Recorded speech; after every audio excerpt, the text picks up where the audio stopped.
Mimpi itu gratis, tapi menggapainya butuh perjuangan. Dihina, diremehkan, ditertawakan. Hei, anak pemulung, mau jadi polisi? Hahaha, jangan mimpi di siang bolong. Semua orang bilang dia tidak akan bisa. Semua orang percaya miskin adalah takdir yang tidak bisa diubah. Tapi Rizky tidak percaya itu. Di antara tumpukan sampah dan ejekan, dia menyimpan sebuah mimpi besar. Di bawah cahaya lilin yang redup, dia belajar tanpa lelah. Di jalanan berdebu, dia berlari tanpa kenal lelah. Hinaan tidak membuatnya menyerah. Kesulitan tidak membuatnya berhenti. Sampai suatu hari, dunia harus mengakui bahwa mereka salah. Bagaimana anak pemulung ini membalikan semua hinaan menjadi kemenangan? Bagaimana dia membuktikan bahwa mimpi lebih kuat dari kenyataan pahit? Kisah luar biasa ini akan membuatmu percaya, tidak ada yang mustahil bagi mereka yang berjuang. Simak kisah inspiratifnya sampai akhir. Assalamualaikum warahmatullahi wabarakatuh.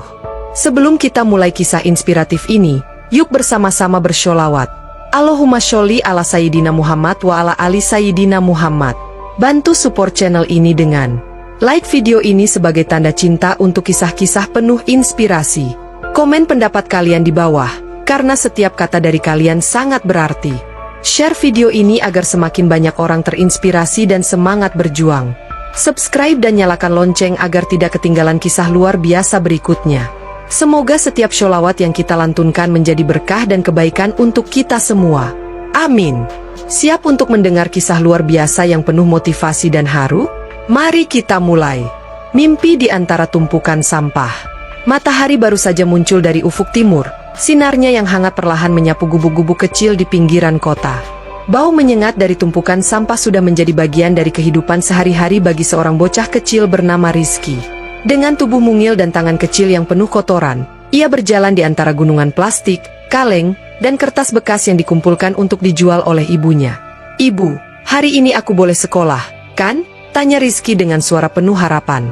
Ibunya, Bu Siti, seorang wanita parubaya dengan wajah lelah namun penuh kasih sayang, menatap anaknya dengan senyum tipis. "Tentu, Nak. Setelah bantu ibu sebentar, ya." Bagi Rizky, sekolah bukan sekadar tempat belajar, melainkan sebuah jendela menuju impian. Ia ingin menjadi polisi, seseorang yang kuat, tegas, dan melindungi yang lemah. Ia ingin membuktikan bahwa anak pemulung pun bisa sukses. Namun, di sekolah, hidup tak semudah itu. Rizky sering mendapat ejekan dari teman-temannya. "Hei, Rizky, bau sampah kamu bikin ruang kelas ini jadi kayak tempat pembuangan akhir," teriak Doni, salah satu anak kaya di sekolah. Tawa anak-anak lain langsung pecah. Rizky hanya bisa menunduk, menahan air mata yang hampir jatuh. "Aku mau jadi polisi, Don. Nanti aku akan menangkap orang-orang jahat," kata Rizky dengan suara gemetar.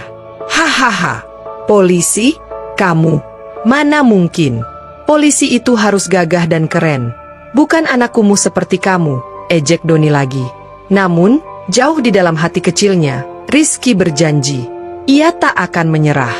Ia akan membuktikan bahwa mimpi itu bukan hanya milik orang kaya. Suatu hari, saat Rizky sedang membantu ibunya memilah sampah, sebuah mobil mewah berhenti di dekat gubuknya. Seorang pria berseragam polisi turun. Itu adalah Komandan Budi, polisi yang sering berpatroli di daerah mereka.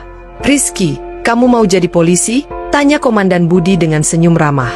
Mata Rizky berbinar. "Iya, Pak. Saya ingin sekali." Komandan Budi mengusap kepala bocah itu. "Jadi polisi itu butuh tekad kuat dan kerja keras. Kamu harus belajar dengan giat, jaga sikap, dan jangan mudah menyerah." Kata-kata itu menjadi cambuk semangat bagi Rizky. Ia semakin rajin belajar, meski harus menerangi bukunya dengan lilin kecil di malam hari karena listrik di rumahnya sering mati. Ia semakin disiplin, meski sering diledek oleh teman-temannya. Namun, cobaan datang semakin besar. Ayah Rizky yang sudah lama sakit, meninggal dunia. Keluarga mereka semakin terpuruk. "Bu, aku nggak bisa sekolah lagi, ya?" tanya Rizky dengan suara lirih. Bu Siti mengusap air matanya. "Kamu tetap sekolah, Nak. Ibu akan bekerja lebih keras." Melihat ibunya yang semakin tua dan lelah, hati Rizky teriris. Ia harus berjuang lebih keras lagi. Penghinaan yang membakar semangat. Di sekolah, Doni dan teman-temannya semakin menjadi-jadi. Woi, polisi sampah. Mau nangkap siapa? Tikus di rumahmu? Teriak Doni di depan kelas. Semua orang tertawa. Guru yang melihat kejadian itu hanya menggeleng, merasa kasihan tetapi tak bisa berbuat banyak. Namun, bukannya menyerah, Rizky justru semakin termotivasi. Setiap hinaan adalah bahan bakar untuk membuktikan bahwa mereka semua salah. Ia mulai berlatih fisik setiap hari. Push up, sit up, lari di jalanan tanah berdebu, bahkan angkat karung sampah sebagai latihan beban. Ia percaya bahwa mimpinya lebih besar daripada cemoohan orang lain. Sampai suatu hari, sebuah kejadian mengubah segalanya. Ujian hidup yang semakin berat. Hari itu hujan deras mengguyur kota. Air mengalir deras di ganggang sempit tempat Rizky tinggal. Atap gubuknya bocor di sana-sini, membuat air menetes ke dalam rumah. Rizky sedang belajar di bawah cahaya lilin ketika ibunya masuk dengan wajah pucat. "Nah, uang kita sudah habis. Ibu nggak tahu harus beli makan pakai apa besok." Suara Bu Siti bergetar menahan tangis. Rizky menelan ludah. Di usianya yang baru 13 tahun, ia harus menghadapi kenyataan pahit kehidupan. Tanpa pikir panjang, ia keluar rumah dan berlari menuju tempat biasa ia dan ibunya mengumpulkan sampah. Ia mengais-ngais plastik bekas, berharap bisa mendapatkan sesuatu yang berharga untuk dijual. Di saat yang sama, Doni dan gengnya lewat dengan motor mahal mereka. Mereka melihat Rizky yang sibuk mengorek sampah dalam hujan. "Lihat tuh, polisi masa depan kita lagi kerja," ejek Doni sambil tertawa. "Wah, hebat. Mungkin nanti dia bakal nangkep kita pakai plastik bekas," tambah teman Doni. Tawa mereka begitu menyakitkan, tetapi Rizky tak menggubrisnya. Ia punya tujuan, ia punya mimpi, dan tak ada yang bisa menghentikannya. Tapi malam itu, sesuatu terjadi. Saat Rizky dalam perjalanan pulang, ia melihat dua orang pria mencurigakan mencoba membongkar jendela sebuah toko. "Maling!" teriak Rizky tanpa pikir panjang. Dua pria itu menoleh, dan tanpa ampun, salah satu dari mereka menghampiri Rizky dan menamparnya keras hingga ia terjatuh di jalan berlumpur. "Jangan ikut campur, bocah!" bentak salah satu pria itu. Rizky gemetar, tapi hatinya berteriak, "Ini salah, aku harus bertindak." Dengan sisa keberaniannya, ia berlari ke arah pos polisi terdekat sambil berteriak, "Ada pencuri! Ada pencuri!" Tak butuh waktu lama, polisi datang dan berhasil menangkap dua pencuri itu. Salah satu polisi yang datang adalah Komandan Budi. "Rizky, kamu yang melaporkan ini?" tanyanya heran. "Iya, Pak. Saya lihat mereka mau mencuri." Komandan Budi tersenyum bangga. "Kamu punya keberanian seperti polisi sungguhan, Rizky." Tapi, kejadian itu tak hanya membawa pujian. Esoknya, berita tentang Rizky yang menangkap maling menyebar. Namun, alih-alih dipuji, Doni dan gengnya malah menjadikannya bahan ejekan baru. "Wah, polisi sampah jadi pahlawan kampung." "Hahaha," teriak Doni di tengah lapangan sekolah. Tawa mereka menggema. Tapi kali ini, Rizky hanya tersenyum. Ia tahu bahwa hinaan mereka tak akan mengubah masa depannya. Ia telah membuktikan bahwa ia bisa melindungi orang lain. Tapi perjuangannya baru saja dimulai. Peluang emas. Beberapa hari setelah kejadian itu, Komandan Budi datang ke rumah Rizky. "Ibu Rizky, saya melihat keberanian anak ibu. Saya ingin membantunya. Bagaimana kalau Rizky ikut program beasiswa Akademi Kepolisian?" Bu Siti terkejut. Matanya berkaca-kaca. "Tapi kami tidak punya uang, Pak," jawabnya pelan. Komandan Budi tersenyum. Anak seperti Rizky tak butuh uang untuk masuk ke sana. Ia hanya butuh semangat dan kerja keras. Rizky melompat kegirangan. Ini kesempatan emas. Namun, jalan menuju Akademi Kepolisian tidaklah mudah. Ujian masuk sangat ketat. Tes fisik, wawancara, psikotes, dan disiplin yang tinggi. Apakah Rizky bisa melewati semua itu? Atau apakah hinaan dan rintangan akan membuatnya menyerah? Perjuangan menuju Akademi Kepolisian. Hari-hari berlalu dengan cepat. Rizky mulai menjalani latihan keras untuk mempersiapkan diri mengikuti tes masuk Akademi Kepolisian. Setiap pagi, sebelum berangkat sekolah, ia lari mengitari lapangan sebanyak 10 kali. Setiap malam, ia menghafal peraturan-peraturan dasar kepolisian di bawah cahaya lilin. Namun, tantangan baru muncul. "Hei, polisi sampah. Mau masuk akademi? Haha, mimpi terlalu tinggi nanti sakit kalau jatuh," ejek Doni di depan banyak teman. Tawa mereka memenuhi udara. Rizky hanya diam. Ia belajar untuk tidak terpancing. Tapi bukan hanya hinaan yang menjadi hambatan. Kondisi ekonomi keluarganya semakin sulit. Ibunya jatuh sakit karena terlalu lelah bekerja. Ibu baik-baik saja, ucap Bu Siti, berusaha tersenyum meskipun wajahnya pucat.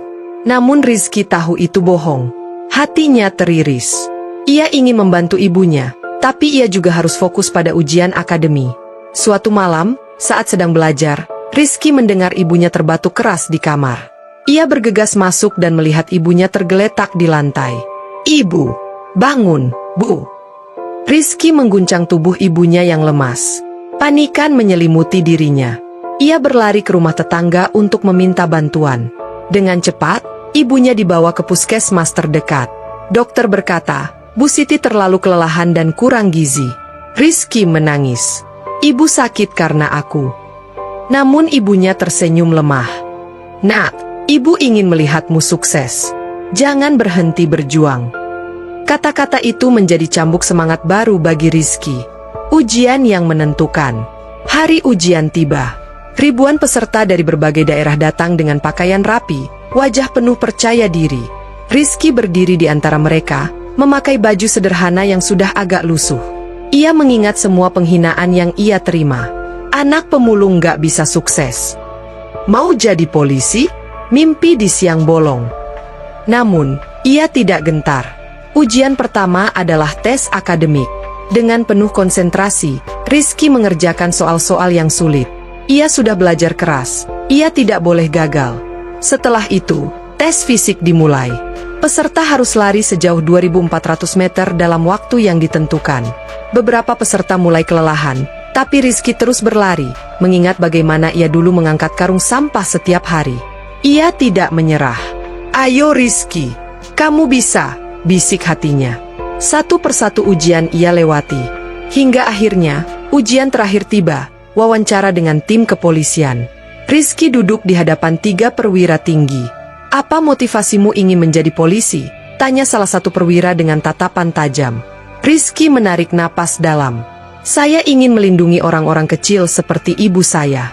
Saya ingin membuktikan bahwa anak pemulung juga bisa bermimpi dan sukses." Perwira itu saling berpandangan. Mereka terdiam. Pengumuman yang mengubah hidup. Beberapa minggu setelah ujian, pengumuman hasil seleksi akhirnya tiba. Di depan kantor kepolisian, ratusan peserta berkumpul, menunggu nama mereka dipanggil. Rizky berdiri di tengah kerumunan, tangannya berkeringat. Satu persatu nama disebut. Nama Rizky belum juga terdengar. Detik demi detik berlalu. Hingga akhirnya, Rizky Setiawan. Jantungnya berdegup kencang. Ia maju ke depan. "Selamat, kamu diterima di Akademi Kepolisian." Air mata menetes di pipinya. Ia melihat ke arah ibunya yang berdiri di kejauhan, menangis bahagia. Ia berhasil. Ia membuktikan bahwa hinaan bukanlah akhir, tapi justru menjadi bahan bakar untuk membuktikan bahwa ia bisa. Saat kembali ke sekolah untuk mengambil dokumen terakhir, Rizky bertemu Doni. Doni menatapnya dengan mata terbelalak. Kamu beneran keterima?" Rizky tersenyum. "Iya, Don. Aku beneran keterima." Doni terdiam. Kini, ia sadar bahwa hinaan yang dulu ia lontarkan tidak berarti apa-apa. Rizky tidak membalas dengan kebencian. Ia hanya membalas dengan prestasi. Dan di sanalah, perjalanan seorang anak pemulung menuju kesuksesan yang sesungguhnya baru saja dimulai. Subhanallah. Kisah ini membuktikan bahwa hinaan bukan akhir dari segalanya. Rizky bukan siapa-siapa, dia direndahkan, diremehkan, bahkan dianggap tidak akan sukses. Tapi dengan doa, usaha, dan keyakinan yang kuat, dia membalikan semua itu menjadi kemenangan. Miskin bukan alasan untuk menyerah. Hinaan bukan alasan untuk mundur. Selama ada tekad, selama ada usaha, jalan akan selalu terbuka. Apa pelajaran yang bisa kita ambil dari kisah ini? Tulis di kolom komentar. Jangan lupa like, share, dan subscribe, agar lebih banyak orang terinspirasi dan semakin banyak kisah hebat yang bisa kita bagikan. Mari tutup dengan bersholawat bersama. Allahumma sholli ala Sayyidina Muhammad wa ala ali Sayyidina Muhammad. Sampai jumpa di kisah luar biasa berikutnya. Wassalamualaikum warahmatullahi wabarakatuh. Balon ucapan.